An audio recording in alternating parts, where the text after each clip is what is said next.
Hello, my name is Adi Saputra, kelas IPS 4.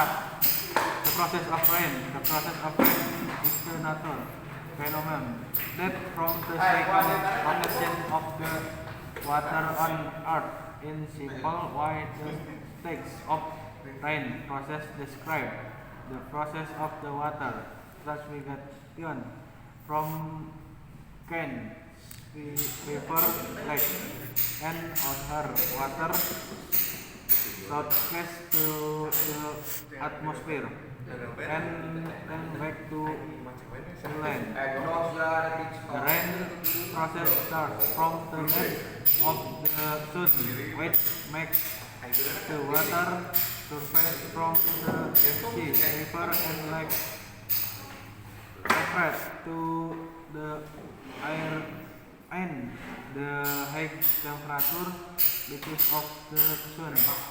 It causes the water vapor having condensation and turn into liquid droplets.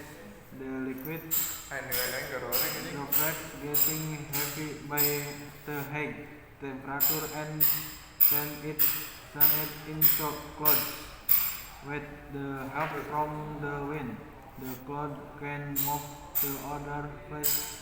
The wind makes the speed of the cloud increase, and every cloud will overlap, then it will hit the atmosphere, which has a lower temperature and its temperature the participle of water is formed.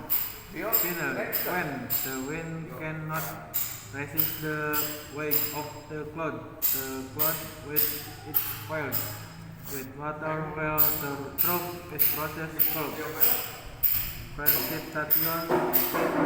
This less process rain falls down the earth.